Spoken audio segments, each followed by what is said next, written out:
Hello everyone, I hope आप सबका आज का सीए फाउंडेशन दिसंबर 2021 का अकाउंट्स का पेपर बहुत बढ़िया गया हो। In this video we are going to have an analysis of today's paper for CA foundation December 2021 accounts. Overall अगर मैं बात करूं तो पेपर एक्सपेक्टेशंस के मुकाबले थोड़ा सा आसान आया था। लास्ट हम 4-5 अटेम्प्ट से देख रहे थे दैट पेपर का लेवल हर एक अटेम्प्ट के बाद थोड़ा थोड़ा बढ़ते जा रहा है, बट इस बार ऐसा नहीं हुआ। जुलाई 2021 सीए फाउंडेशन के मुकाबले दिसंबर 2021 का सीए फाउंडेशन का अकाउंट्स का पेपर थोड़ा सा आसान था। चलिए डिस्कस करते हैं कि कहां-कहां से क्वेश्चंस पूछे गए इस एग्जाम में, कैसे-कैसे टाइप के क्वेश्चंस आए गए थे। स्टार्ट करते हैं विद क्वेश्चन नंबर 1 जिसके ए पार्ट में है 12 मार्क्स के क्वेश्चन। एंड आप देख सकते हैं कि इस 12 में से 10 मार्क्स के क्वेश्चन जो है वो डायरेक्ट आपकी आईसीएम मॉड्यूल के क्वेश्चन से ही आए हैं। पहला क्वेश्चन इलस्ट्रेशन नंबर 1 का second part, then third question study material का ही 11th क्वेश्चन उस चैप्टर का, फोर्थ क्वेश्चन में 8th पॉइंट है, फिफ्थ क्वेश्चन में है हमारा fifth point and sixth question में थर्ड पॉइंट। नेक्स्ट अगर फिर बात करें पार्ट बी की, that is a 4 marker question from inventory similar to illustration number 11 of ICAI module and ये हमारे टू डू लिस्ट में भी था। ठीक है, नेक्स्ट फिर क्या था, 4 मार्क्स के आपको टर्म्स डिफाइन करने को कहे गए। पहले दो टर्म्स तो काफी ज्यादा आसान थे, but the last two terms were contingent asset and contingent liability, जिन्हें डिफाइन करने में शायद कुछ स्टूडेंट्स को थोड़ी दिक्कत आई होगी, बट अदरवाइज रिमेनिंग 18 मार्क्स जो थे क्वेश्चन नंबर 1 के वो काफी ज्यादा आसान थे। नेक्स्ट फिर आते हैं क्वेश्चन नंबर 2 पर। ए पार्ट ट्रायल बैलेंस से पूछा गया था। इसके जैसा क्वेश्चन आपको आईसीएम मॉड्यूल में नहीं मिलेगा, लेकिन क्वेश्चन इतना ज्यादा टफ भी नहीं था, बट उसमें था एक छोटा सा स्पेशल पॉइंट जिसने थोड़ा सा कंफ्यूज करा होगा स्टूडेंट्स को, and that special point was closing stock. Next फिर आते हैं अगले क्वेश्चन पर। डेप्रिसिएशन से था ये question similar to question number 3, लेकिन अगर आप आईसीएम मॉड्यूल के क्वेश्चन नंबर 3 में जाकर देखेंगे तो वहां पर आपको लेजर अकाउंट बनाने को कहा गया है, मशीनरी अकाउंट। लेकिन अगर हम बात करें हमारे पेपर की तो इसमें आपसे डायरेक्टली पूछा गया था कि एक पर्टिकुलर ईयर का डेप्रिसिएशन बताओ एंड जो इंश्योरेंस क्लेम मिला है उस पर कितना प्रॉफिट है वो बताना है। ठीक है जी, नेक्स्ट फिर आते हैं क्वेश्चन नंबर 2 के सी पार्ट पर। बैंक रिकंसिलिएशन स्टेटमेंट का question similar to question number 2 and this question was from the topic adjusted cash book, जो कि मैंने आपको कहा था टू डू लिस्ट में दैट ये टॉपिक जरूर करके जाना है, बिकॉज पिछले 3-4 अटेम्प्ट से आईसीएआई ने टॉपिक नहीं पूछा है। सो इस अटेम्प्ट में इस टॉपिक का आने के चांसेस बहुत ज्यादा थे एंड ये क्वेश्चन 10 मार्क के लिए आ ही गया। नेक्स्ट फिर आते हैं क्वेश्चन नंबर 3 के ए पार्ट पर। 10 मार्क्स का बिल ऑफ एक्सचेंज का क्वेश्चन, बट इससे ज्यादा शॉकिंग न्यूज ये थी दैट पूरे पेपर में कंसाइनमेंट का एक क्वेश्चन तक नहीं था। एंड ये शॉकिंग न्यूज कुछ लोगों के लिए एक सरप्राइज भी था, बिकॉज काफी सारे स्टूडेंट्स ऐसे भी हैं जिनका कंसाइनमेंट अकाउंट चैप्टर ज्यादा अच्छे से नहीं हो रखा होगा।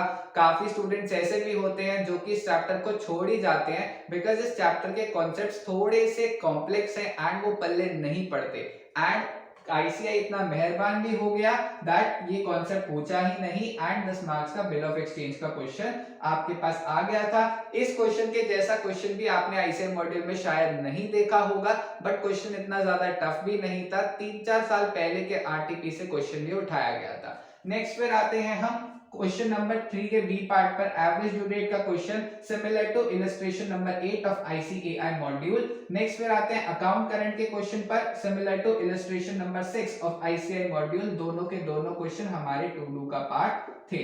ठीक है जी, नेक्स्ट फिर आते हैं हम क्या क्वेश्चन नंबर 3 के सी पार्ट में जो आया इंटरनल चॉइस। एंड इस बार पहली बार आईसीएआई ने पार्टनरशिप अकाउंट्स के चैप्टर फंडामेंटल से कुछ क्वेश्चन पूछा and that question was asked from the topic of past adjustment. ठीक है, 5 मार्क्स का क्वेश्चन अकाउंट करंट के साथ इंटरनल चॉइस में पूछा गया था। नेक्स्ट फिर आते हैं क्वेश्चन नंबर 4 के ए पार्ट पर। एनटीओ का क्वेश्चन 10 मार्क्स का सिमिलर टू इलस्ट्रेशन नंबर 10 हमारे टू डू लिस्ट का पार्ट था। इसके बाद क्वेश्चन नंबर 3 का बी पार्ट एडमिशन का क्वेश्चन था, जो कि डायरेक्टली आपके आईसीआई मॉड्यूल में नहीं है, लेकिन अगर आप आपके आईसीआई मॉड्यूल को ध्यान से देखेंगे तो आपको ये चीज समझ आएगी कि आईसीआई मॉड्यूल की लास्ट इलस्ट्रेशन और फर्स्ट क्वेश्चन दोनों के ही कुछ कुछ पॉइंट्स को मिक्स करके आईसीएआई ने ये क्वेश्चन बनाया था and both of those questions were a part of our to do list. दोनों के दोनों क्वेश्चन हमारी टू डू लिस्ट में इंक्लूड थे, तो अगर आपने वो दोनों क्वेश्चन करे थे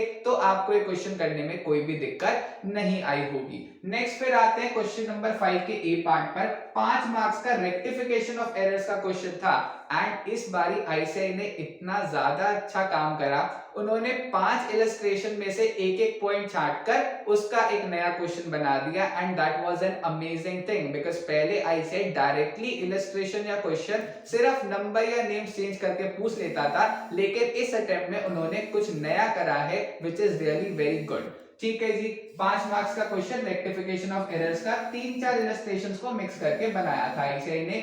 नेक्स्ट क्वेश्चन नंबर 5 का B part to do list में भी समझाया था, बहुत इंपॉर्टेंट टॉपिक है, May 21 की मॉड्यूल पे ही ऐड हुआ है आपके आईसीएआई स्टडी मैट में एंड आपके पेपर में आने के चांसेस बहुत ज्यादा थे और आ भी गया। 15 मार्क्स का question which is a combination of manufacturing account and final accounts. Illustration number 3 of ICAI module के सिमिलर था ये क्वेश्चन। नेक्स्ट फिर आते हैं क्वेश्चन नंबर 6 के ए पार्ट पर। 15 मार्क्स का शेयर्स का क्वेश्चन यानी डिबेंचर से क्वेश्चन नहीं पूछा गया था। 15 मार्क्स का क्वेश्चन जो कि था फॉरफीचर एंड रीइश्यू वाला क्वेश्चन, आसान क्वेश्चन था, ज्यादा टफ नहीं था ये क्वेश्चन। सो आई होप आपके इस क्वेश्चन में तो 15 में से 15 मार्क्स आ ही जाने चाहिए। नेक्स्ट पे क्वेश्चन नंबर 6 का बी पार्ट। आईसीएआई हमेशा इस क्वेश्चन में एक बाउंसर फेंकता है, इस बार भी इन्होंने एक बाउंसर फेंका because this question was although from ICAI module itself, लेकिन इस टॉपिक से भी ये 5 मार्क का क्वेश्चन बन के आ सकता है, ये शायद किसी ने भी एक्सपेक्ट नहीं करा होगा।